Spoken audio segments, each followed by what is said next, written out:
Hey there, it's Raven. Before we get started, I just wanted to apologize for my audio in this episode. I recently moved things around in my office, which you will hear me talk about later in the episode, and my microphone ended up turned away from me during the move, which I couldn't see because of the phone cover, and somehow couldn't hear in our tests before we started recording. I'm an idiot. I've done my best to adjust the volume in editing so that it's still listenable, but I still wanted to jump on here to warn you and apologize in advance. So I'm sorry. But enough of that. On to the episode. Hello and welcome to Tea is Good, Books Are Better, the podcast where we drink tea and talk about books. I'm Raven. Hello, I'm Jessica. Yeah, very nice. That one Okay.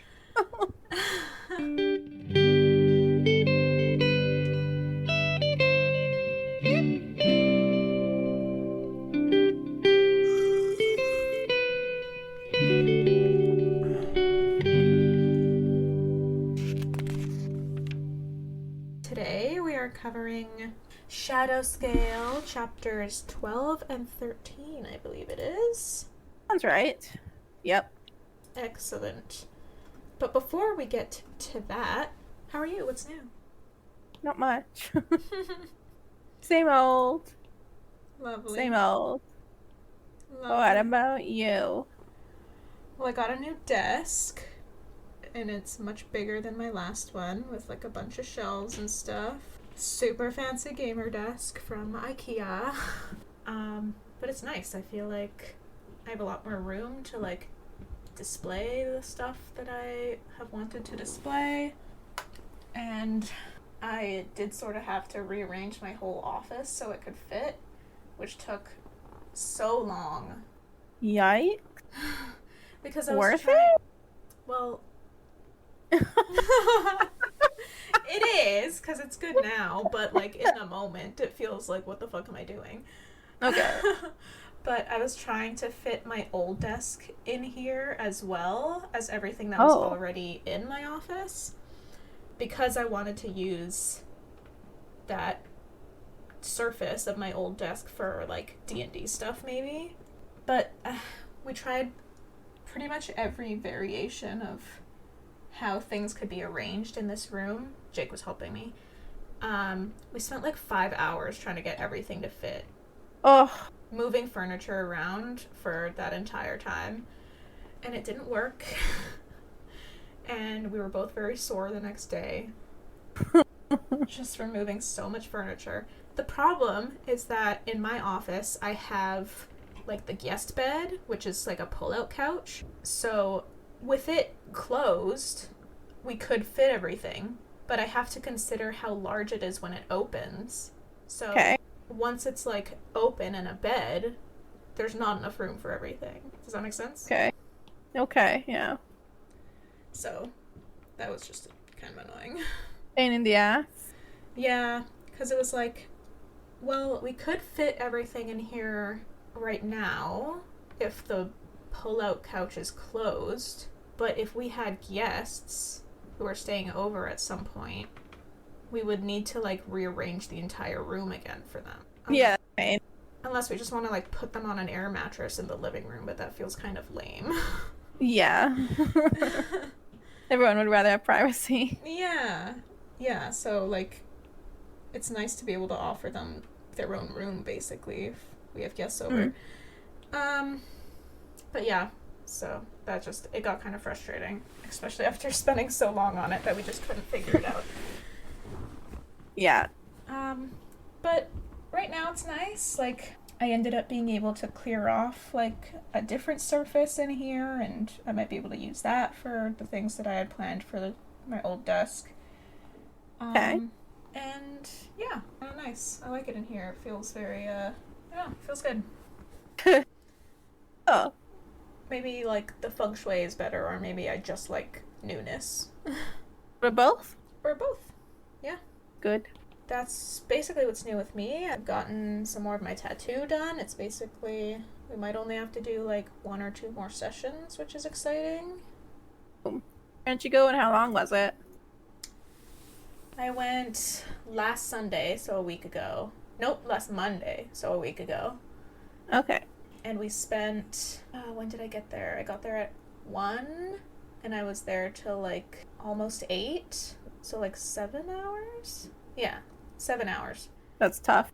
The toughest part is like not the tattooing, but just the lying in one position. Yup. For that whole time. And like our tattoo artist even made like the bed more comfortable for me so I wouldn't have my head sideways, because she like put the massage thing in, like for the face, you know, where you put your face in the whole thing when you're getting a massage. Yeah. But then that eventually started to hurt also, because it was like putting pressure on my cheekbones and my forehead. So yeah, when we were at like the 5-hour mark maybe, it just got so unbearable. We took like a break and it was okay after that. I was able to go for a little while longer. Yeah. But yeah, she said she's observed that about people too, that like people who have a high pain tolerance and do okay with the actual tattooing tend to have a tougher time with like lying in one position for a long time. Being comfortable. I guess, yeah. Yeah. So that's my struggle when getting tattooed, I guess. It's not the tattooing, it's the laying on your stomach. Laying on my stomach, yeah. It's like our bodies aren't meant for that or something. Yeah. Because everything hurt. Oh my god, yeah. Like my body was sore from that the next day. Mm-hmm. And I remember when I got in my car and I was leaving, I looked at myself like in my rearview mirror and my eyes were both swollen. Yeah. I guess from just the pressure of like that massage thing on my face. Mm-hmm. And I was like shook. Like it looked like I'd been crying for like an hour or something. You're probably like really tired and like the stress of laying there in pain for hours. I would think too. Maybe. I genuinely think it was just like the pressure of that thing pushing on my face though, and like so maybe the blood was like building up in my eye area. I don't know. But it was just an interesting observation I had. But yeah, healing is really annoying. Like trying to shower without getting my whole back is annoying. Yeah. Your whole back, oh my. Yeah. Because you can't dry it if Jake's not home, right? I try. But yeah, like when Jake's here, he'll help me wash my back. Yeah. With like the scentless soap or whatever, and he'll help me dab it dry with paper towels. So when it's just me alone, like today, because he's at work and I'm at home, I'm like awkwardly trying to bend my arms backwards so I can soap my back properly. And like my nails are getting longer, so I accidentally scratched my back like twice when I was doing it. Oh, that is the worst. Yeah. Luckily it wasn't like too hard, but still I was like, fuck. Yeah. And then yeah, I have to like dab it dry with paper towels after, and getting the top and bottom is fine, but the middle area is like I have to become double jointed for 30 seconds while I try to do this. Yeah. Makes me wonder how does single people? I mean that, but also how does like a full body tattoo like work? Like how would you not, what if you got like an armpit tattoo? Like, and like the washing process, or one, the washing process, and two, like I guess you have to not wear deodorant for like 2 weeks. Yeah probably. Oh god. You have to clean there a lot. Yeah, it's just like every time you go to the bathroom but you can't just wash it every time because you're supposed to keep it dry so it can heal. My god. You just gotta deal with the stinky pits. Maybe the ink will do something. But I guess if you're sweating in your armpit, then it's not dry anyway? Yeah, that's true. Huh. Anyway. Yeah. Cool. Shall we get into it then? Yes. Yes. What are we drinking? Cinnamon apple tea. And you? I am drinking my decaf vanilla nut creme. Ooh. Mm-hmm. Sounds fancy pants. It's not. I've had this one before. It's like one of my favorite decaf ones that I've ever had. It's really good with a splash of oat milk and honey. Okay, I like honey. Mm-hmm. All right, where did we leave off Seraphina?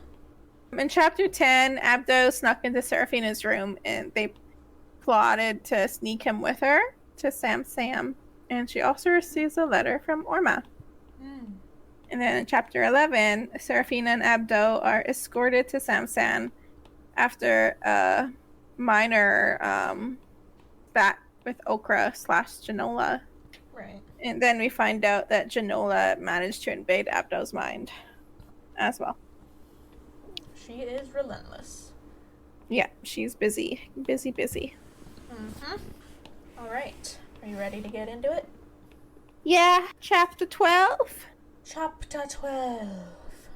Seraphina updates Griselda and Kiggs that they're heading to Blastane in search of the librarian. And I think like Blastane must be the capital of Samsam. That sounds right. And they're searching for the librarian there due to some info that Jannoula gave them. And Seraphina hopes that they understand between the lines that Jannoula has Abdo, apparently. I don't know how they would pick up that between the lines, but keep hoping. Yeah. Anyways, Griselda updates Seraphina that Okra and the others arrived the day before, and they seem to be good. Griselda is pleased that they're going to Blastane, since they haven't heard from the regent in quite some time, and they are worried.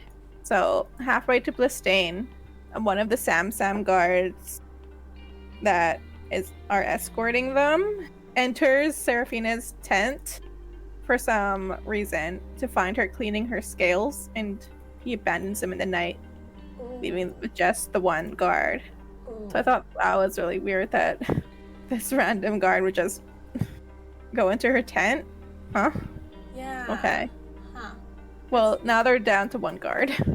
And Seraphina's also like usually so careful about her scales and stuff, so is she also getting kind of sloppy? Like, oh, don't you very think well she made. might have stood by the entrance of the tent or something to make sure no one, or she would Yeah, hear someone no one walking in? busts in.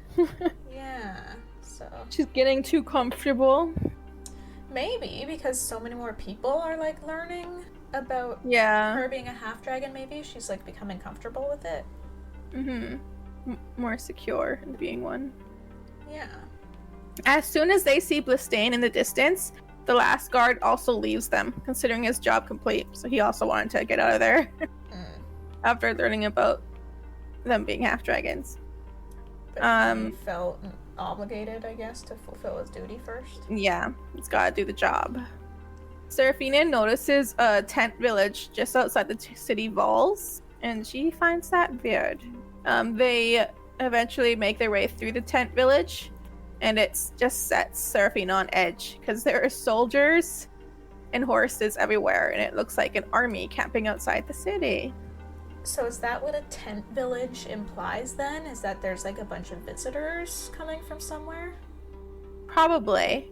Right. That's what I was thinking. Well, when I first heard tent village from all my Game of Thrones reading, I was just like, that sounds like an army camping outside. Yeah. Yeah, it totally was an army. Interesting. I didn't know that the terminology of tent village was a thing, but I like it. Let's say the author just coined it. Oh, cool.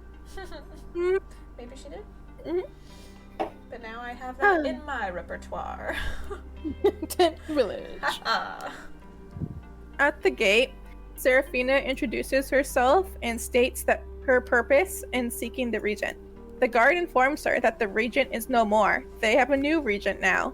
His Grace, the honored and honorable steadfast servant of Saint Abaster, heaven's regent until the return, Joseph erstwhile Earl of Aspeg. Aspeg. Brother, I fucking love that meme. Me too. For the Yeah. Seraphina and Abdo allow themselves to be escorted to the castle. Seraphina is very confused because everything looks peaceful in the city. So clearly, like, there wasn't a siege or anything. So she wonders if the regent died of, like, natural causes or something. Oh. So they're led into the throne room to see Joseph, dressed in black, speaking quietly to two people. Seraphina and Abdo approach, and Seraphina recognizes the hunchback he is speaking to, the librarian Ingar. Oh, so Jannoula's tip was right. Yeah. And then she sees that he's speaking to a woman that she also recognizes, and it's Jannoula. I think my jaw literally hit the floor when I read that. Yeah. I was like, what the fuck? Yeah, I read her name and I had to reread it like multiple times. Like, did that already? Well, here she is. Full force. It's Jannoula. What the fuck? Yeah. Seraphina freezes and she looks at Abdo, who is waving at something invisible in front of him. Abdo tells her that he can see Jannoula's lure connecting him to her, and she's also connected to the librarian as well. Ick! Yup. Joseph notices them and greets them with a sneer. Seraphina tells him that she has come as Queen Griselda's envoy. Seraphina asks if it's his army outside, and he confirms that it is. He tells her that he convinced the regent that he and his army were there to help join Gorid's cause, so they were allowed to enter. And now the regent is dead. Haha.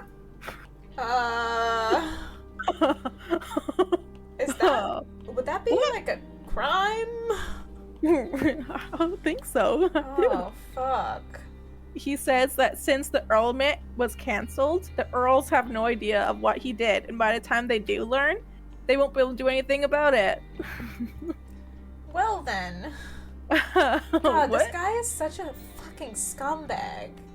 Yeah, he has to be judging all Saint Abastar's followers. Oh, yeah. Y'all seem like scum. Every single one. Well, Saint Abastar is the one who's like, all half-dragons are abominations and blah blah blah, right? Yeah, he doesn't like them. Okay, I think there's like a bit of history between, well, by history I mean like the legend or lore or whatever they call it, between Saint Abastar and like some of the other saints. Like even I think Seraphina's patron saint. Like there's some sort of battle or war between them or some sort of dispute. Mm-hmm. So Saint Abastar himself seems like a scummy guy, so or a scummy saint. So anyone who, you know, has him as their patron is probably also scummy. Feel like they are. He doesn't want Ninnies or Gorid to know yet, as it would ruin his current plans.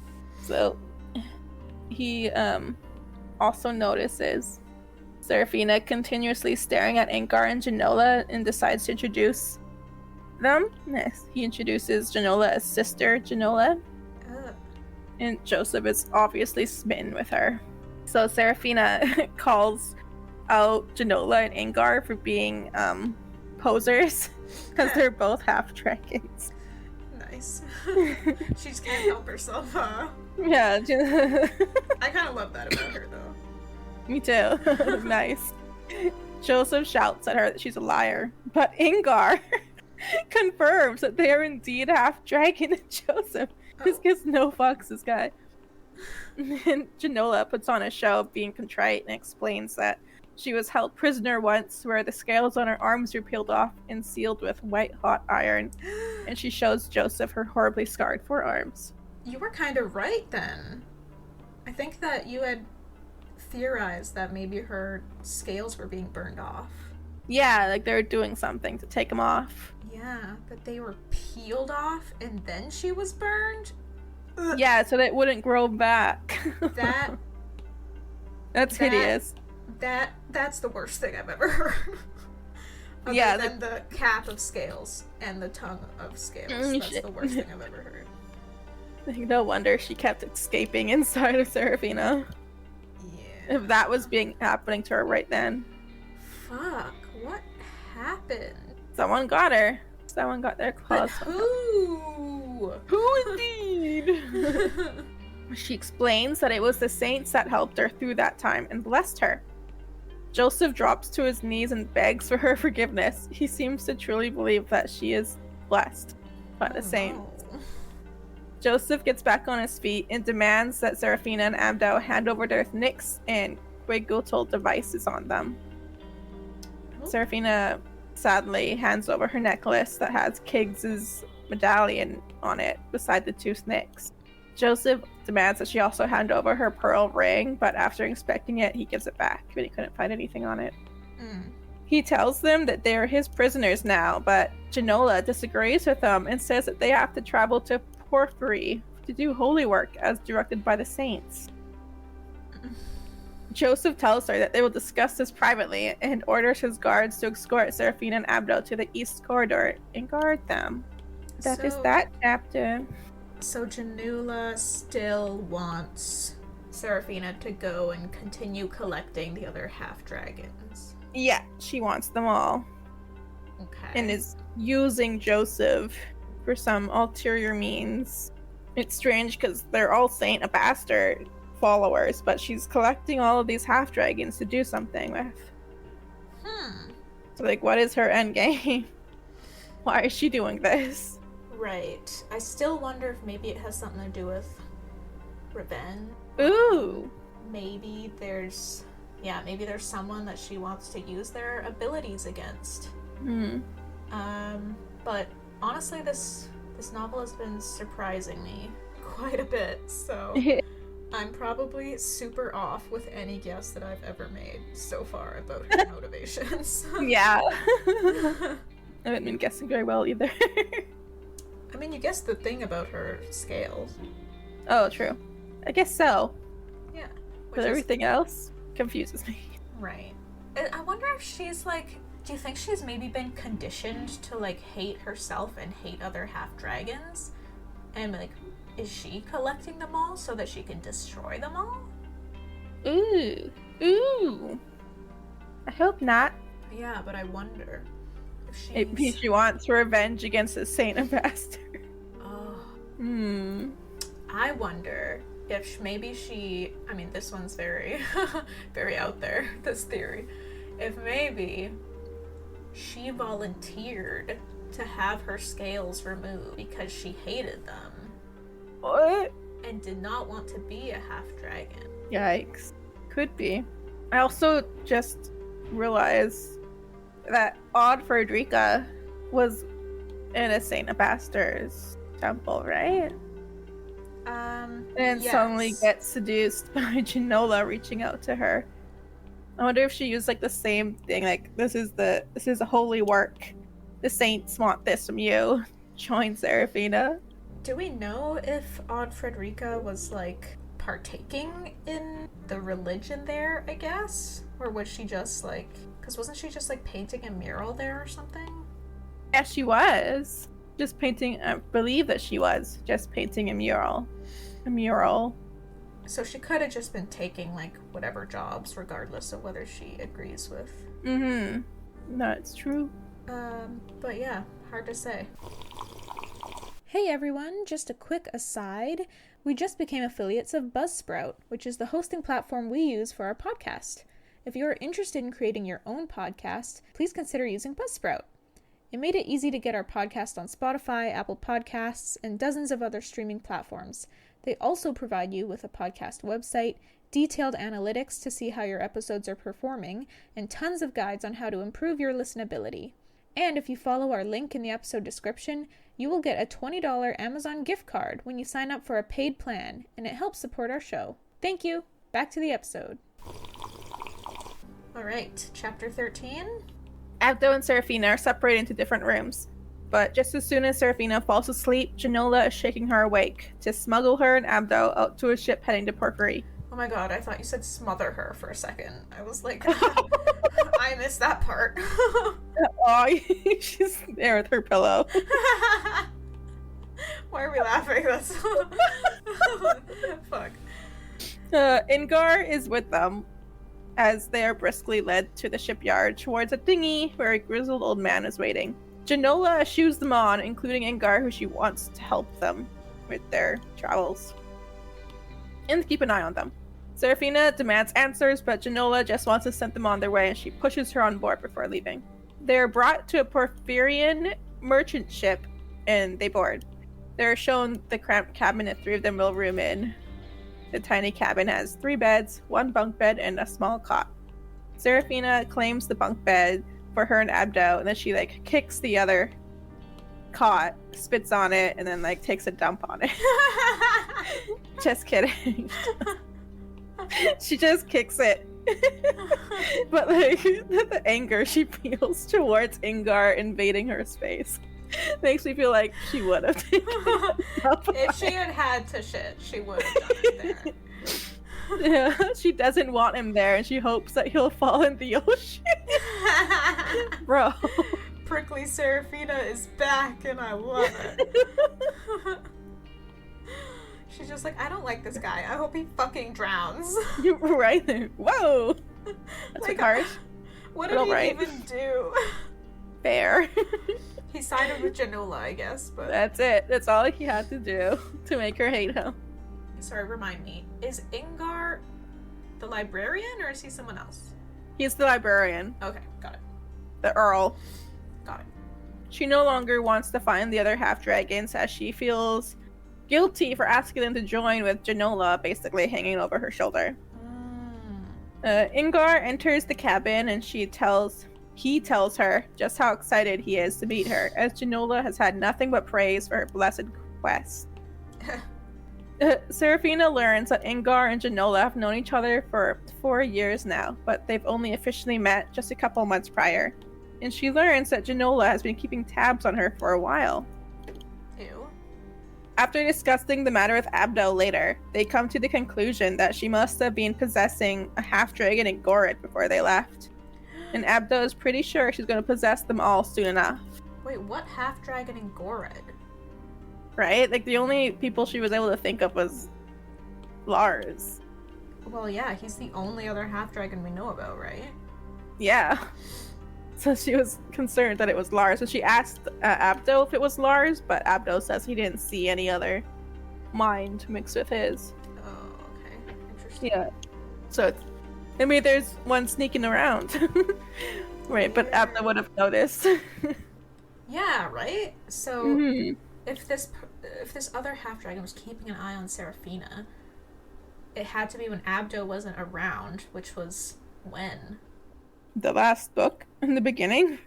Yeah, I guess. But then, would this person have known that Abdo was coming and can see Mindfire and left? That doesn't make sense. Mm-hmm. So it had to be someone who just, left before Abdo showed up. Horma? But he's a full dragon. Right. You know what? It was Abdo this whole time. I mean, I'm still kind of sus of him, so.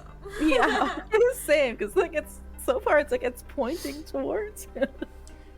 I want to trust him because he's cute, but dang, he's sus. Yeah, he is still, I've said this a million times, but still just the thing about him, being owed to a god or something, again, is Jannoula that god, quote unquote? Oh my god. I'm probably wrong, but still. Oh yeah, I hope wonder. not. Because that Eek? being promised to a god gives me the ick. It does. Go on. While thinking about the half-dragons back in Gorid, Seraphina realizes that she can communicate with Lars and get the news of Blistane the Griselda.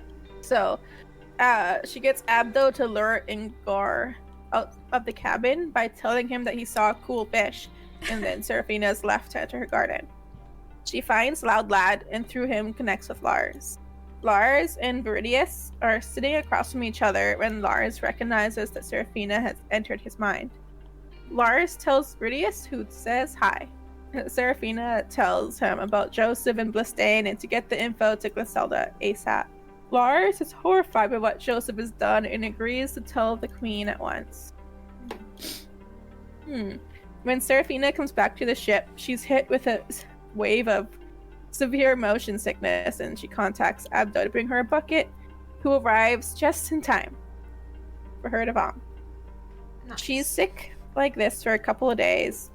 On the third day, she comes on deck to find Abdo monkeying around the rigging, and Ingar's language skills having been improved immensely. So he used to have a thick Sam Semi's accent when they first met a couple of days ago, but now he's speaking perfect.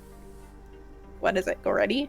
Whatever language Seraphina speaks. Goredi, yeah. Apparently, he has a knack for learning languages.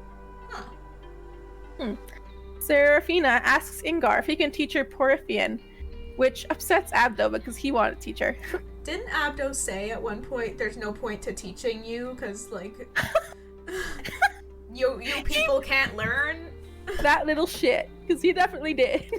Yeah. He's just jealous now. Wait. Yeah.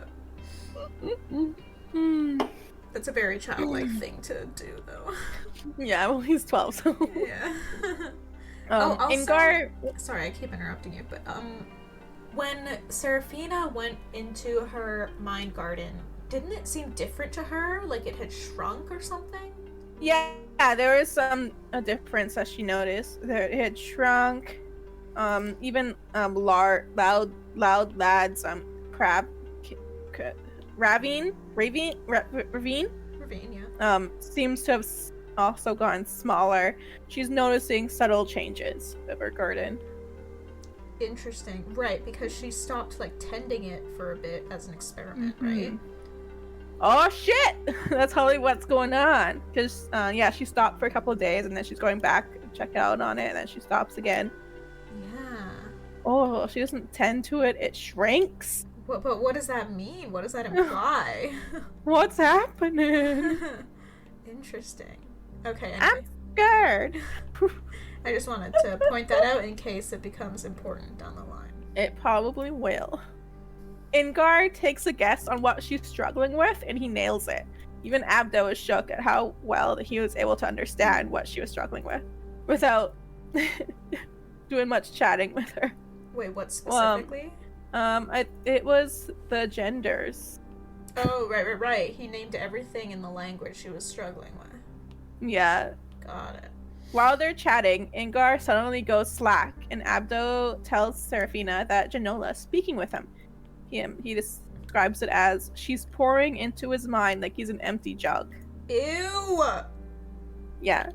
Fucking hate that. Seraphina and Abdo both lift Ingar and they bring him to their cabin. And that is that chapter. Damn. Yeah. So they're getting pretty close and cozy with Jannoula. Yeah. And she's basically right there with them. With Ingar. Yeah.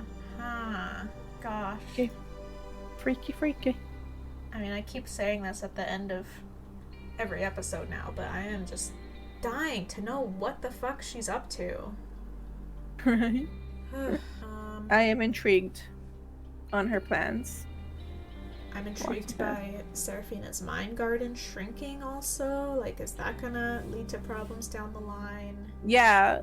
Like, she did it to settle the visions that she gets, right? Mm-hmm. And she thinks she doesn't need it anymore. But does she? Does she need it?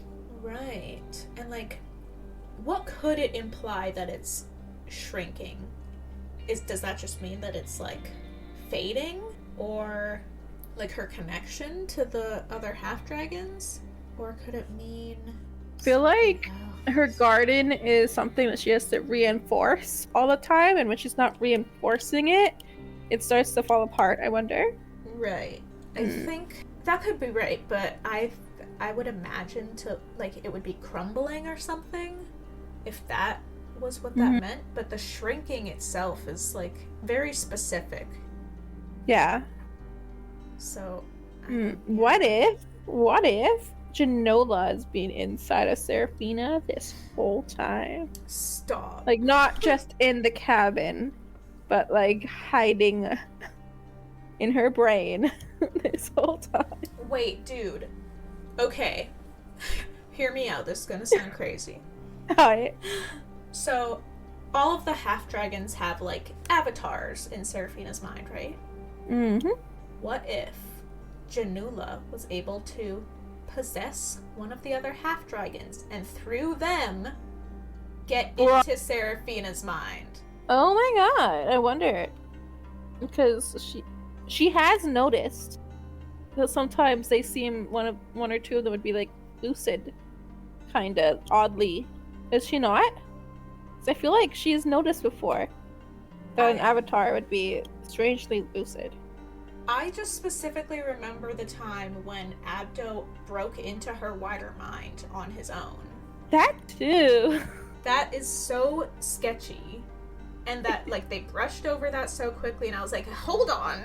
Like, how was she so trusting of Abdo doing that after Jannoula? Right? Like, she forgave him so fast, and like, why? I guess because he's a child, but True. still, it's like, she should have He thought about that some Just more. open the gate for Jannoula, probably. Oh my god. There you go, fly free. Yeah. Well, Joseph being sketch. I mean, he's always been sketch. That's true. But him siding with Jannoula and them being like this gross evil team. Obsessed with her too. Eh. Completely smitten by her. So, has she manipulated his mind? I wonder if she has. But she can only manipulate half dragons, right? Yeah, she can only enter the mind of half dragons. Okay. So she's manipulating him another way for sure. Right. With her body. With her seductive skills. Her seductive burned arms. Forearms. Griselda and Kiggs, if Lars is able to get to them, will soon learn that Jannoula is like in there in the flesh and seems to be kind of manipulating and controlling things. So that is interesting to me, and I wonder if that would warrant like maybe someone reaching out to Orma.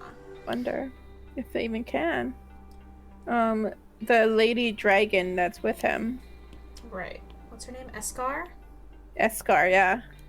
She seems to be in contact with Gorid, but Yeah. I don't know how. So yeah, maybe they would. I don't know if Kiggs and Griselda understand how like serious and dangerous Jannoula is. I think they do though, because like Seraphina had a whole discussion with Griselda about it. Yeah, she told them all about her and their past. Okay. And I think they trust Seraphina to know when they're in danger. Yeah. So, okay. I wonder if Griselda will do anything about that when she learns about it from Lars. I think she should. I don't know what. Yeah. What's she gonna do? Rise an army? They're fighting dragons. Yeah, fuck. And Saint Odgo terrorists too. Oh yeah. Ogdo, I think. Ogdo. Yeah. No different from Saint Abaster, right? It's both dragon haters. Yeah, I don't know what the difference is. Okay, well, I guess that'll do it for this episode. Well, thank you guys so much for listening. If you want more of the podcast, you can connect with us on Instagram. You can follow our podcast, TIGBAB Podcast, or choose to follow us individually. My username is Crimby, and Jess goes by Jess.Egan24. Additionally, find us on Facebook by searching for TIGBAB Podcast or Tea is Good, Books Are Better. Also, don't forget to explore the music of our talented friend, Bahram, on Spotify. He created the catchy jingle you heard at the beginning of the episode and produces amazing ambient tunes. Perfect for reading, actually. So it's Bahrambient on Spotify, and that's spelled Bahrambient. Lastly, consider checking out our Patreon page at patreon.com/teaisgoodbooksarebetter. We offer a $5 tier where you can listen to us force our brother to watch Game of Thrones, or enjoy outtakes and access other behind-the-scenes content. Most importantly, sharing our podcast with your family and friends would mean the world to us and greatly contribute to our podcast's growth. Thank you so much for being a listener. Darn straight. And in the next one, we might find out if Griselda does anything with the information she's learned to help Serafina. All right. Thank you for listening. Bye-bye. Bye.